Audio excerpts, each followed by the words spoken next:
नमस्कार दोस्तों, एक बार फिर से आप सबका बहुत बहुत स्वागत है हमारे YouTube channel easy math by Jin Sharma में। दोस्तों आज का अपना जो चैप्टर है वो कक्षा 10वीं के लिए बहुत ही ज़्यादा है इंपॉर्टेंट, क्योंकि आज हम निर्देशांक ज्यामिति प्रश्नमाला 9.2 के 3 मुख्य प्रश्न पढ़ेंगे। ठीक है, प्रश्न संख्या 8, 9 और 10। दोस्तों आपका समय खराब नहीं करते हुए बढ़ते इस चैप्टर की तरफ, लेकिन उससे पहले आपको ये बता दें कि हमारी पिछली जितनी भी वीडियोज़ है निर्देशांक ज्यामिति से संबंधित, अगर आपने वो वीडियोज़ नहीं देखी है तो उन सभी की लिंक हम नीचे डिस्क्रिप्शन में दे रहे हैं, उन वीडियोज़ को आप ज़रूर देखिएगा। चलो दोस्तों, आपका समय खराब नहीं करते हुए बढ़ते हैं आज के इस चैप्टर की तरफ, मिलते हैं वीडियो के अंत में।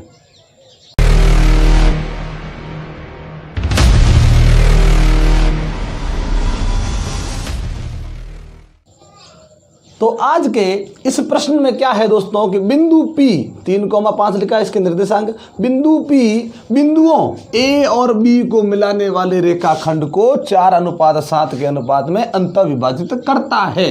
ध्यान रखें दोस्तों, यहाँ जो ये बिंदु P है ना, वो इन दोनों को मिलाने के बाद में जो रेखाखंड बनेगा उसे ये अंतःविभाजित करता है। तो चलिए मिलाना किसे है, सबसे पहले A को और B को। चलिए A के निर्देशांक हमारे पास -2 और 3 है हमारे पास। B के निर्देशांक है नहीं ना, चलिए ये बिंदु B है, इसके निर्देशांक यहाँ पे लिखे हुए नहीं है, कोई दिक्कत नहीं। फिर देखिए है ये बिंदु P है, उसको विभाजित करने के लिए आता है। यहाँ जैसे मान लीजिए बिंदु P आ गया, लिखा है अंतःविभाजित करता है तो हम अंतःविभाजित करवाते हैं।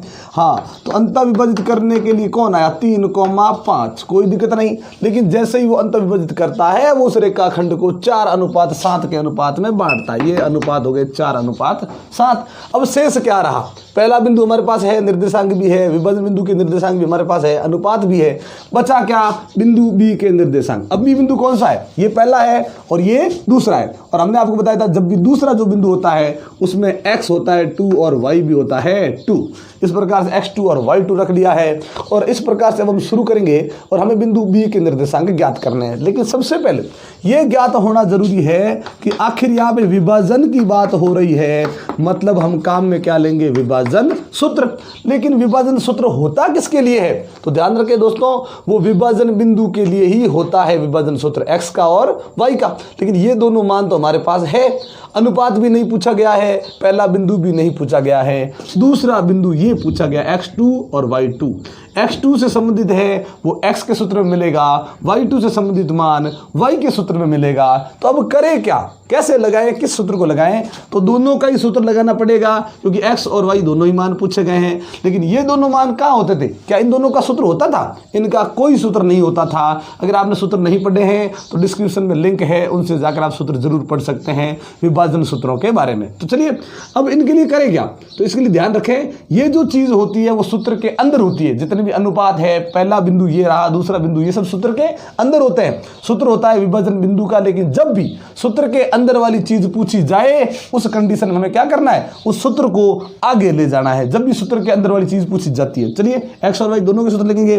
पहला m1 x2 plus m2 x1 बट्टे वापस m1 प्लस m2 और बराबर क्या आया x। ये बराबर जो x आया है वो विभाजन बिंदु का x है, ये जरूर ध्यान रखें। चलिए फिर y वाला लिखते हैं m1 y2 plus m2 y1 बट्टे m1 प्लस m2 और बराबर में वापिस क्या आया y। कोई दिक्कत नहीं, ये x और ये y है वो विभाजन बिंदु के हैं। जब भी यही पूछे जाए आपको तो ये आपको आगे लिखना है और सूत्र पीछे लिखना है। लेकिन जब इनका मान दिया हुआ है और इन्हें a में से यानी पहले बिंदु में से या दूसरे बिंदु में से या अनुपात पूछा जाए उस कंडीशन में आपको सूत्र आगे रखना है, ये जरूर ध्यान रखें।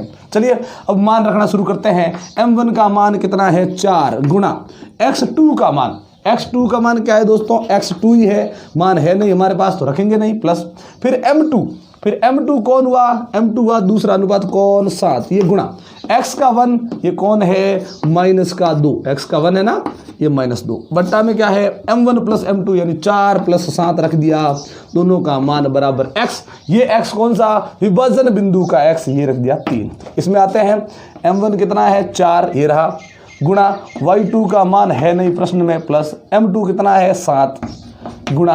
यहाँ पे देखिए ध्यान रखें दोस्तों, चर दोनों चरों के बीच में कोई चिन्ह नहीं है तो उनके जब मान रखेंगे ना तो उनके बीच में गुणा का चिन्ह लगाना पड़ेगा। चलिए y1 कौन हुआ, पहले बिंदु का y कौन है 3 और नीचे अनुपातों का योग हो रहा है तो 4 + 7 बराबर y। विभाजन बिंदु का y कौन है 5। अब सरल करते हैं, यहाँ इनका गुणा किया 4x2। जब संख्या को चर से गुणा करते हैं तो गुणा का चिन्ह लगाने की जरूरत नहीं, वापिस प्लस। देखते हैं दोस्तों क्या आता है, इन दोनों का गुणा किया 7 दूनी कितने हो गए 14। जब दो संख्याओं का आपस में गुणा होता है, उनको गुणा करने के बाद ये देखें कि जिन जिन संख्याओं को आपने गुणा किया है उनके बीच में ध्यान रखें या उनके आगे माइनस कितने हैं। गुणा करें लेकिन माइनस कितने हैं वो गिन ले। तो देखिए इसके आगे माइनस लेकिन इसके आगे माइनस नहीं है, मतलब जिनका गुणा हुआ उसमें सिंगल माइनस तो फिर माइनस ही आएगा। बट्टा में कितने हो गए ये 11, बराबर में क्या आ गया 3, कोई दिक्कत नहीं।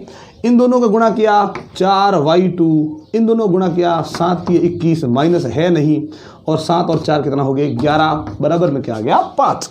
अब क्या करें, जितना सरल होना था हमने सरल कर दिया है। अब ये सरल होने वाला तो है नहीं, क्यों दोस्तों, देखो 4x2 हो गया -14। अब ये क्या 14 इसमें से घट रहे हैं, क्योंकि इसमें x2 है, इसमें x2 है नहीं घट रहा। इसमें y2 है, इसमें y2 नहीं। चर में ये दिक्कत होती है कि जब भी जोड़ और बाकी करने के लिए अगर किसी एक पद में चर आ जाता है तो वैसा का वैसा दूसरे में भी होना चाहिए। जैसा इसमें जैसी चर है, जैसा घात है, वैसी उसमें भी होनी चाहिए, वरना जोड़ बाकी नहीं कर सकते। चलिए अब जोड़ बाकी हो नहीं रही, अब करें क्या, तो अब करेंगे पक्षांतरण। अब दोस्तों ध्यान से देखिए किसका पक्षांतरण करना है। अब इसमें क्या करेंगे, पक्षांतरण शुरू करेंगे, क्योंकि जब तक जोड़ बाकी नहीं होगी इस 11 का भाग नहीं दे सकते, जोड़ बाकी नहीं होगी तो 11 का भाग नहीं दे सकते। तो अब करें क्या, अब आपको यहाँ पे ये करना है कि जिसका मान हमें ज्ञात करना है उसके साथ में जितनी भी संख्या है ना, उसमें इस x से ज़्यादा दूरी पर कौन है उस तरफ नहीं देखना है, इसी के साथ में देखो ज़्यादा दूरी पर कौन है। x2 के ये तो सबसे ज़्यादा नज़दीक हो गया, चिपका हुआ है, माइनस में 14 है और ये x2 कहाँ है अंश में, और 14 भी कहाँ पे है अंश में। एक ही भिन्न के अंश में आए, मतलब ये तो सब नज़दीक हो गए, ये दूर हो गया और इस दूर को सबसे पहले पक्षांतरण करेंगे। तो चलिए करते हैं पक्षांतरण। क्या आता है, यहाँ रह गया 4x2 माइनस के 14 बराबर 11 बट्टा में था, गुणा में चला जाएगा, 11 को 3 से गुणा कर दिया, कितने हो गए 33। यहाँ पे आइए ये वही काम 4y2 + 21, 11 का पक्षांतरण किया, 11 पंजे 55, कोई दिक्कत नहीं आई।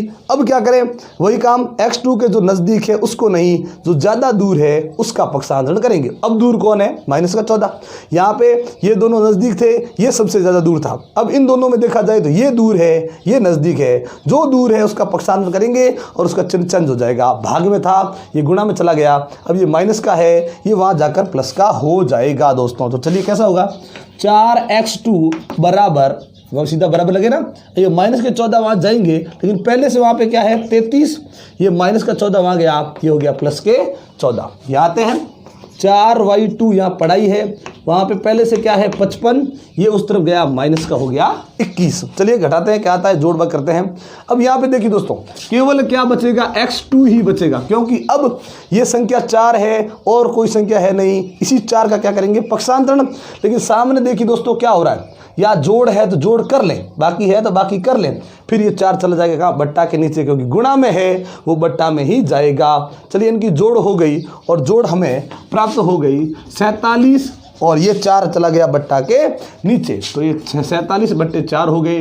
y2 का मान कितना आता है देखिए, ये 4 अब चला जाएगा बट्टा के नीचे, 55 में से 21 चले गए, पीछे बच गए 34, कोई दिक्कत नहीं आई। 55 में से 21 चले गए, पीछे बच गया कितना 34, और 34 में ये 4 यहाँ से जो हटाया वो जाएगा बट्टा के नीचे। जो कटता है उसे काट लें, अगर नहीं कटता है तो कोई दिक्कत नहीं। 4 का भाग 47 में, या 47 और 4 कट ही नहीं सकते, क्योंकि 47 एक अभाज्य संख्या है और अभाज्य संख्या केवल अपने पहाड़े में आती है, दूसरी संख्या के पहाड़े में नहीं आती। मतलब ये केवल 47 से ही कट सकती है और किसी से नहीं कटती। अब 4 बोलेगा भाई मैं 47 से नहीं कटता, तो नहीं कटते हैं तो क्या करें, 4 का भाग दे दे, 4 एकम 4, 4 में भाग दे दिया, फिर 47 में 4 एकम 4, क्या बच गया 3। अब आगे भाग नहीं जा रहा है ना, तो बीच में इस प्रकार से बट्टा की लाइन खींचकर जो बचा वो ऊपर लिखें, जिसका पहाड़ा था वो वापस नीचे लिखे, क्योंकि हमने 4 का भाग 47 में दिया ना, तो 4 एकम 4, 4 एकम 4, तो 44 में तो भाग चला गया 11 बार। 44 के अलावा जो 3 बचा ना, उसमें अभी तक भाग नहीं गया है, तो अभी तक वो भाग शेष रह गया, यानी ये एक मिश्रित भिन्न के रूप में हमें प्राप्त हो गया। यहाँ देखिए y2, ये दोनों 2 के पहाड़े से कट रहे हैं, 2 दूनी 4, 2 का भाग 34 में दिया, 34 का आधा कितना होता है 17। जब भी 2 का भाग देना उस संख्या को आधा कर दें। अब 2 का भाग देंगे 17 में, ये 2 अट्ठे 16 हो गया, बच गया कितना 1 और वापस बट्टा में 2, ये y2 का मान आ गया 8 सही 1/2। इस प्रकार से हमें ये जो x2 और y2 प्राप्त हुए वो किसके निर्देशांक थे, बिंदु B के निर्देशांक थे। तो हम लिख देंगे अतः बिंदु B के निर्देशांक। दोस्तों कोई दिक्कत नहीं हुई हमें निर्देशांक ज्ञात करने में। बिंदु B के निर्देशांक, पहले x वाला मान क्या था 11 सही 3/4, फिर y2 का 8 सही 1/2। इस प्रकार से हमें x और y के हमने मान प्राप्त कर लिए और यही जो मान है वो बिंदु B के निर्देशांक हो चुके हैं। बढ़ते हैं अगले प्रश्न की तरफ। इस प्रश्न में बिंदुओं 11,9 और 1,2 को मिलाने वाली जो रेखा है उसको समत्रिभाजित करने के लिए, ध्यान रखें समत्रिभाजित यानी समान 3 टुकड़े करने हैं उसके, और उन बिंदुओं के निर्देशांक हमें ज्ञात करने हैं। सबसे पहले मिलाना किसे है 11,9 और वापिस इसे मिलाना है किससे 1,2 से। चलिए ये दो बिंदु थे, उन दोनों को मिला दिया। मिलाने के बाद ये बोल रहे हैं समत्रिभाजित करने वाले, यानी अब इस रेखा खंड के, इस रेखा के हमें समान 3 टुकड़े करने हैं। दोस्तों ध्यान रखें, जितने भी टुकड़े करने हो उससे हमेशा 1 कम करके बिंदु लगा दें, जितने आप चाहते हो टुकड़े हो जाएंगे। 3 टुकड़े करने हैं ना तो बिंदु केवल 2 लगाएंगे, 5 टुकड़े करने हो बिंदु केवल 4 लगाएंगे। यदि समान टुकड़े करने हैं तो इस प्रकार से ध्यान रखें, जितने भी टुकड़े उससे बिंदुओं की संख्या 1 कम हो जाएगी। चलिए 3 टुकड़े करने ना तो इसके बीच में 2 बिंदु लगाएंगे, लेकिन ऐसी जगह पे लगाएंगे कि टुकड़े बराबर होने चाहिए। लिखा है समत्रिभाजित, समान 3 भाग करने हैं। चलिए हम लगाते हैं बिंदु, एक बिंदु हमने यहाँ लगाया, एक बिंदु हमने ये लगाया और हमने मान लिया कि ये जो 3 टुकड़े हो गए वो बराबर। पहले बिंदु से यहाँ तक ये टुकड़ा पहला, यहाँ से यहाँ तक ये दूसरा टुकड़ा, यहाँ से यहाँ तक ये तीसरा टुकड़ा, तीनों ही टुकड़े बराबर है। अब हमें इन बिंदुओं के निर्देशांक ज्ञात करने हैं, तो ये बिंदु क्या कहलाएंगे, ये कहलाएंगे विभाजन बिंदु। चलिए ये दोनों ही विभाजन बिंदु हो गए। इससे पहले हमने जितने भी प्रश्न पढ़े उसमें केवल एक ही विभाजन बिंदु का जिक्र था, लेकिन यहाँ पे 2-2 विभाजन बिंदु आ गए। इससे अगले प्रश्न में 3-3 विभाजन बिंदु आ गए। अब हम आपके लिए यहाँ पे बहुत ही सरल तरीका लेकर आए हैं जिससे आपको समझने में बहुत ही ज़्यादा आसानी होगी। अब हमें थोड़ी देर के लिए क्या मानना है कि भाई इससे पहले तो हमने तो केवल एक ही विभाजन बिंदु पढ़ा था, तो ऐसा करते हैं कि एक बार विभाजन बिंदु P ले लेते हैं और एक बार विभाजन बिंदु Q ले लेते हैं। इनका भी कोई नाम नहीं है, इनका भी कोई नाम अपने मन से अंकित कर देते हैं। विभाजन बिंदु आगे 2, इसके निर्देशांक हमने मान लिए x और y, इसके भी क्या मानेंगे x और y मानेंगे ना, लेकिन इसके समान तो मान नहीं सकते, इसलिए यहाँ पर करते हैं बड़ा x और फिर बड़ा y। ध्यान रखें दोस्तों, थोड़ा मानने में भी ध्यान रखें, असमानता होनी जरूरी है। ये नहीं कि हमने दोनों ही मान समान मान लिए, समान मान लिए तो फिर बिंदु अलग कैसे हो गया, वो तो एक ही बिंदु हो गया। इसलिए अलग अलग दर्शाने के लिए हमने अलग अलग माना है। लेकिन हमें एक ध्यान रखना है कि हमें जब बिंदु P को विभाजन बिंदु लेंगे तो Q बिंदु को लेने की जरूरत नहीं है। चलिए अब देखिए, पहला बिंदु हमारे पास है ही, दूसरा बिंदु हमारे पास है ही। विभाजन बिंदु में और किस चीज की आवश्यकता होती है, तो वो होती है अनुपात की। दोस्तों अनुपात यहाँ पे क्या होगा वो देखिएगा।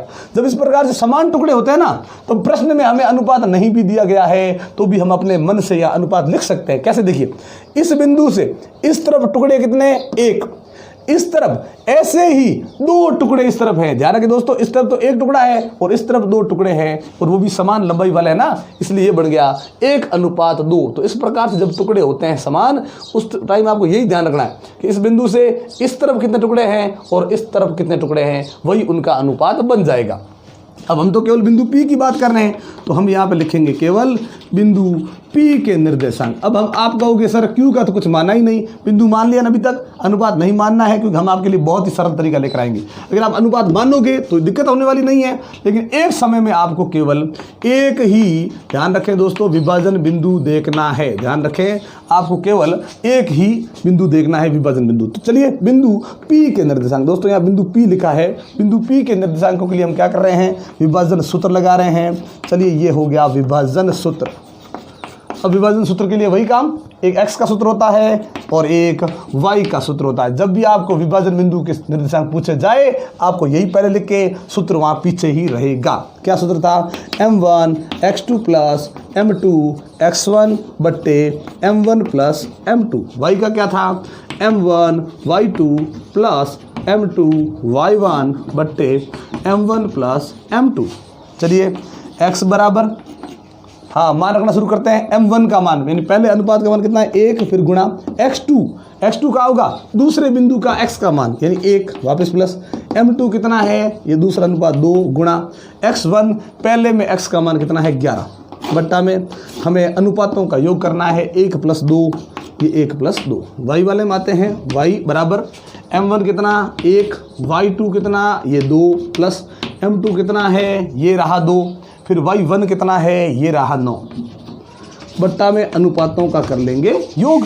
x का मान क्या आता है, देखिए 1 को 1 से गुणा कर दिया, 1 हो गया दोस्तों प्लस 11 दूनी हो गए 22, बट्टा में कितने हो गए दोस्तों 3, ये वापस बराबर, ये 2 एकम 2, ये 9 दूनी 18, बट्टा में कितने हो गए दोस्तों 3, ऊपर जो बना वो बन गया 23/3 हो गया। यहाँ y ऊपर जब हमने देखा ये 20/3 बन गया। क्या 3 का भाग इसमें पूरा पूरा जाता है, नहीं, 3 नहीं कट रहा, ये भी 3 से नहीं कट रहा है। तो अगर आप इसमें 3 का भाग देकर मिश्रित भिन्न बनाते हो तो भी सही, अगर मिश्रित भिन्न नहीं बनाते तो भी सही होगा। तो इस प्रकार से हमने जो x और y मान प्राप्त कर लिए हैं वो हमारे पहले विभाजन बिंदु, यानी अतः बिंदु P के निर्देशांक ये हमें प्राप्त हो चुके हैं। निर्देशांक इनके, चलिए निर्देशांक लिख देते हैं। तो पहले x का मान लिखेंगे 23/3, ये लिख दिया 23/3, और दूसरा जो विभाजन बिंदु था वो उसका, सॉरी दूसरा नहीं पहला ही है, लेकिन उसका y का मान कितना आ गया 20/3। अगर आप भाग देकर मिश्रित भिन्न बनाते हो तो कोई दिक्कत नहीं है। लेकिन ये देखिए दोस्तों, अभी हमने केवल एक ही बिंदु किया है, एक ही विभाजन बिंदु के निर्देशांक किए हैं, दूसरे बिंदु के तो किए ही नहीं। अब इसके निर्देशांक ज्ञात करने के यहाँ पे 2 तरीके हैं, लेकिन हम उन दोनों में से आपको वो तरीका करवा रहे हैं जो आपके लिए बहुत ही सरल हो सकता है, लेकिन बताएंगे आपको दोनों के बारे में। जैसे कैसे, एक तो ये जो इसमें लगा है वही तरीका लगाओ। जैसे कैसे कि भाई Q है, Q से पहले कितने टुकड़े हैं 2, तो यहाँ पे 2 लिख दिया अनुपात, बाद में कितने हैं 1, तो यहाँ पे 1 लगा दिया, मतलब 2:1 लेकर यही प्रश्न, ये पहला बिंदु, ये दूसरा बिंदु, ये अनुपात x और y ज्ञात कर लेंगे। एक और तरीका है वो ये है कि अगर हम इस बिंदु A को छोड़ देते हैं, बिंदु A को छोड़ देते हैं और केवल बिंदु P को फिर बिंदु B को देखकर ये ज्ञात करते हैं, तो ये क्या हो जाता है, मध्य बिंदु हो जाता है। तो तरीका वही होगा, ये नहीं सोचना है कि सर इस प्रकार से कोई अलग मान आ गया, तो अलग मान नहीं आएगा दोस्तों, क्योंकि जो A और B को मिलाने वाले रेखाखंड में जो जहाँ पे Q लगा है, वापिस P और B में वो Q वहीं पे लगा है जहाँ पे पहले था, कोई अलग होने वाली बात नहीं है। तो आप दोनों में से जो भी तरीका करोगे वो सही होगा। तो हम करते हैं अब कि बिंदु Q के निर्देशांक, और बिंदु Q के निर्देशांक ज्ञात करने के लिए वही विभाजन सूत्र लगाएंगे। लेकिन अब क्या करेंगे, हम केवल P और B को लेकर इसको कर रहे हैं, इस A को छोड़ दिया हमने, क्योंकि P हमारे पास अब ज्ञात हो चुके हैं 23/3 और 20/3, तो इन्हीं को लेकर कर देते हैं। प्रश्न और भी ज़्यादा हमारा आसान हो जाएगा, क्योंकि उसमें क्या करना पड़ेगा, केवल बिंदु P को और B को देखा, Q केवल क्या है, विभाजन बिंदु है, लेकिन उसके साथ साथ वो मध्य बिंदु हो गया, और मध्य बिंदु के लिए सूत्र और भी आसान होता है, इसलिए हम ये कर रहे हैं। अगर आप ये नहीं करना चाहते, आप करना चाहते मैं तो यही सूत्र लगाऊंगा, इसी प्रकार से करूंगा तो भी गलत नहीं होगा, आपका उत्तर बिल्कुल राइट होगा दोस्तों। चलिए x के लिए लिया हमने, चलिए x यहाँ पे बड़ा है, ध्यान रखें दोस्तों, थोड़ा Q के लिए x और y हमने थोड़ा बड़ा मान रखा है यहाँ पे। चलिए इसको लेते हैं, अगर ये लेकर करेंगे तो सही होगा ना। तो अब इसको लेकर करते हैं वापस कि मध्य बिंदु की तरह टाइप करते हैं। तो x1 + x2/2, यही सूत्र था, x1 + x2/2। तो x1 इसे माना है P वाले को, तो P वाला कौन है 23/3, x1 + ये x2 और बट्टा में क्या आ जाएगा 2, कोई दिक्कत नहीं। y के लिए क्या करें, वापस वही y1 प्लस y2 बट्टे 2, तो ये y1 यहाँ पे जो है वो मान कितना आया था 20/3 प्लस ये y2 कितना है 2 और बट्टा में कितना आ गया 2। ये ध्यान रखें दोस्तों, ये जो हमने सूत्र लिखाया था वो मध्य बिंदु के लिए सूत्र था। तो ये P और B को मिलाने वाले रेखाखंड का ये क्या है, मध्य बिंदु है ना, इसीलिए हमने ये सूत्र लगाया। अगर पहले वाले सूत्र को आप काम में लेते हैं तो गलत नहीं होगा, सही ही होगा। अब इसे ज्ञात करते हैं, कैसे करें। ऊपर वाला जब तक सरल नहीं हो इस 2 का हम भाग नहीं दे सकते। ऊपर वाले को सरल करने के लिए क्या देखा कि भिन्न के साथ एक संख्या आई है जोड़ में। अब भिन्न को और संख्या को कैसे जोड़ेंगे, तो 3 एकम 3। हमेशा ध्यान रखें, जब भिन्न और संख्या की जोड़ हो तो हर से उस संख्या को गुणा करें, 3 एकम 3, फिर उसको साथ में लेकर आए और जुड़ती है तो जोड़ दे और घटती है तो घटा दे। तो 3 एकम 3 फिर प्लस में ले गए यहाँ पे, तो कितने हो गए 26/3। ये हो गई ना सरल। तो अब ये जो 2 है वो बट्टा के नीचे था, अब भी वो बट्टा के नीचे ही है। ये नहीं सोचना है कि बट्टा के नीचे ही नहीं, सिर्फ बट्टा यहाँ 2 थे, आपने 1 कर दिया तो हमने सरल कर दिया। कैसे, 3 एकम 3, फिर 3 साथ में चला गया, कितना हो गया 26, फिर बट्टा में क्या था 3, बट्टा में 3 है और बट्टा में 2 है, तो दोनों क्या आ जाएंगे एक दूसरे के साथ में आ जाएंगे। जो बट्टा के नीचे है बट्टा के नीचे है, दोनों साथ में लिख देंगे। चलिए y बराबर यही वापस यही काम करना है। 3 दूनी कितने हो गए 6, 6 यहाँ चले गए, कितने हो गए 26, बट्टा में ये जो 3 था उसके साथ ये 2 भी आ गया है। जब कोई इस प्रकार से आ गया है तो कोई कटता है तो उसे ज़रूर काट ले। चलिए करते हैं कि काटना है कैसे करना है। यहाँ कोई कट रहा है, देखिए दोस्तों, ये 2 और 26, ये 2 के पाड़े से 1 बार, ये 2 के पाड़े से 13 बार, तो 13 बट्टे कितने हो गए 3, कोई दिक्कत नहीं। वाई यहाँ पे कोई कट रहा है तो उसे काट लिया, यहाँ पे भी क्या आ गया 13/3। इस प्रकार से हमें ये x का और ये इस प्रकार से हमें y का मान प्राप्त हो गया। और ये जो है वो है बिंदु Q के निर्देशांक।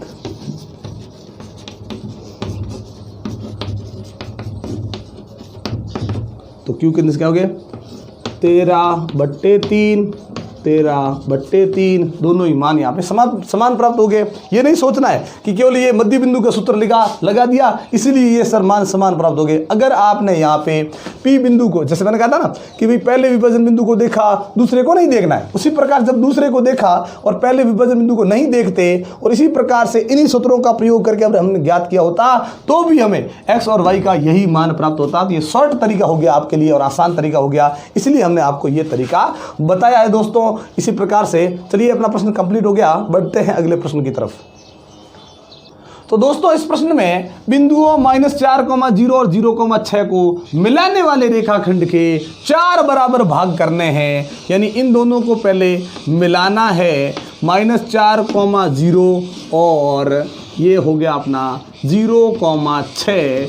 अब यहाँ पे इसके 4 बराबर भाग करने हैं दोस्तों। कितने भाग करने हैं 4। अभी हमने आपको बताया था कि जितने भाग करने हो उससे एक कम बिंदु लगेगा, बिंदुओं की संख्या एक कम हो जाएगी। 4 भाग करने ना तो बिंदुओं की संख्या एक कम, मतलब कितने बिंदु आएंगे इसमें 3। अब 3 बिंदु लगाने के बाद टुकड़े समान होने चाहिए, ये जरूर ध्यान रखें। तो ये चलिए पहले हमने ये लगा दिया, फिर ये लगा दिया और ये लगा दिया, 3 बिंदु। यहाँ मान लिया P, ये मान लिया Q, ये मान लिया R। ये हो गए इसके विभाजन बिंदु। अब दोस्तों अब इन तीनों ही बिंदुओं के निर्देशांक ज्ञात करने हैं, तो हमें अपने हिसाब से सरल तरीका लेना है, क्योंकि यहाँ पे बिंदु 3 है, उन 3 बिंदुओं को एक साथ नहीं देखना है, ये जरूर ध्यान रखें। चलिए इस बिंदु को हमने A मान लिया, इस बिंदु को B मान लिया, इनको मानकर अब आगे बढ़ते हैं और किस बिंदु के निर्देशांक सबसे पहले करें। अगर हम अनुपात लेते हैं यहाँ पे तो यहाँ रहेगा 1 अनुपात कितना 3। अगर मैं यहां लेता हूं इस तरफ भी 2 टुकड़े और इस तरफ भी 2 टुकड़े, मतलब ये दोनों भाग कैसे हो गए समान। और जब दोनों ही भाग समान होते हैं, जिस बिंदु से दोनों तरफ वाले टुकड़े यदि बराबर हो तो वो मध्य बिंदु होता है, वहां हमें अनुपात की जरूरत नहीं है, हम बिना अनुपात के भी कर सकते हैं। चलिए अगर R को लेता हूं तो यहाँ पे 3, इस तरफ 1, तो 3 अनुपात 1 लेना पड़ेगा। लेकिन हम आपके लिए वो तरीका लेकर आए हैं जिसमें आपको इसमें किसी में भी हमें अनुपात की जरूरत नहीं पड़ेगी। क्यों, इसका देखिए दोस्तों कारण। हम सबसे पहले क्या करेंगे, इन दोनों को लेकर Q ज्ञात करेंगे, ये हो जाएगा मध्य बिंदु। फिर क्या करेंगे, P ज्ञात करने के लिए हम A को और Q को लेंगे और वो P हो जाएगा इसका मध्य बिंदु।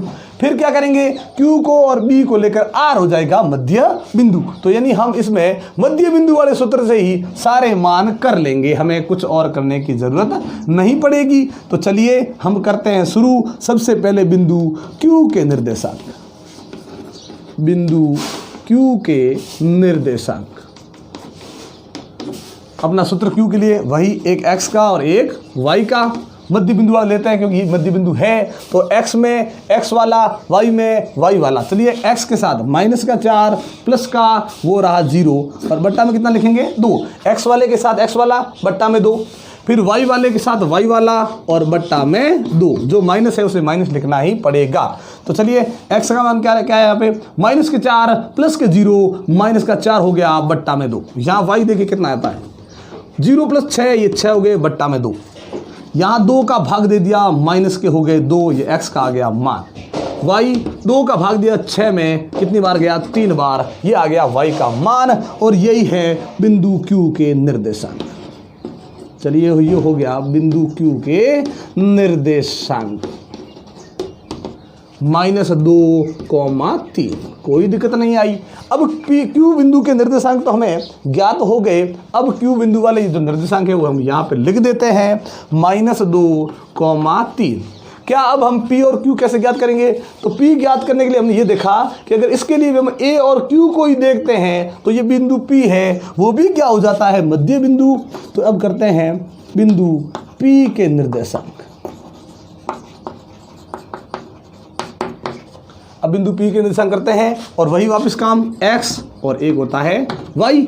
अब x कर, इसमें देखो x का मान करने के लिए क्या करेंगे, एक इस तरफ वाला बिंदु लेंगे, एक इस तरफ। ध्यान रखें दोस्तों, ये जो हम लगा रहे हैं वो केवल मध्य बिंदु के लिए है और किसी के लिए नहीं है। जब विभाजन बिंदु मध्य बिंदु का काम करता है तभी ये हमें प्रयोग में लेना है। तो चलिए x में क्या करें, बिंदु P के लिए x वाले में x वाला ये रहा, यानी ये -4, फिर प्लस में क्या आएगा x2, x1 और फिर x2 आएगा। तो ये है -2, इसलिए किस में बंद करेंगे, कोष्टक में बंद करेंगे। और बट्टा में क्या आएगा 2। ये मध्य बिंदु के लिए है, x वाले में x वाला ले लें, प्लस करें बट्टा में 2, फिर y वाला और y वाला। तो कितना है 0 + 3 है, उसमें माइनस नहीं है तो कोष्टक में आएगा नहीं, बट्टा में 2। x का मान करते हैं तो -4 तो है ही। अब इसका कोष्टक घटाएंगे, क्या आएगा, प्लस बाहर है अंदर माइनस। जब भी इस प्रकार से बाहर प्लस या अंदर माइनस हो, सिंगल माइनस है इसलिए माइनस ही आएगा, प्लस हट जाएगा। ये y 0 और 3 कितने हो गए 3, ये बट्टा में 2।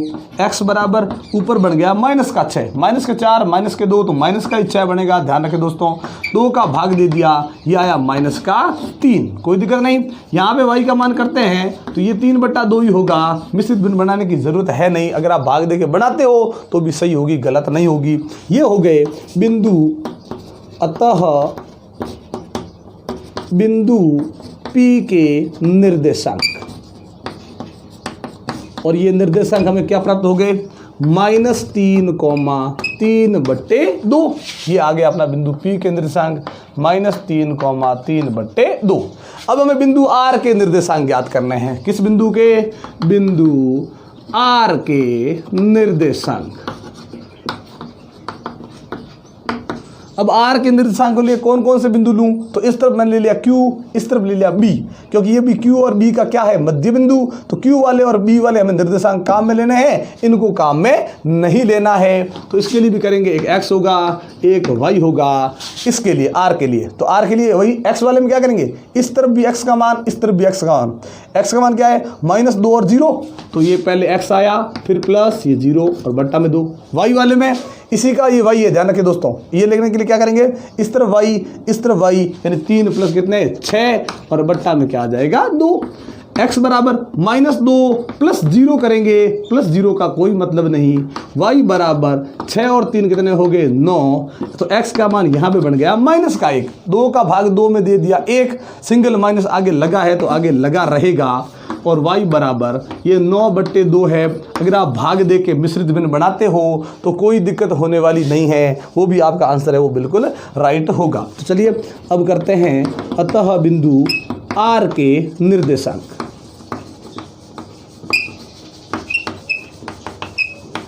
तो R के निर्देशांक क्या हो गए, -1,9/2, -1,9/2, ये हो गए इस बिंदु R के निर्देशांक। प्रश्न में ये कहा गया था कि 4 बराबर भागों में बांटने वाले बिंदुओं के निर्देशांक ज्ञात कीजिए। तो 4 बराबर भागों में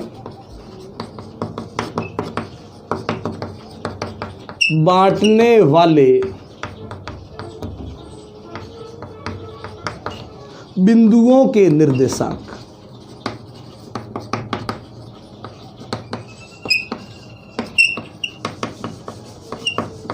अब वो निर्देशांक क्या होते हैं, तो हम आराम से इसे लिख भी सकते हैं अंत में तीनों को लगातार, क्योंकि 4 बराबर भागों में बांटा ना।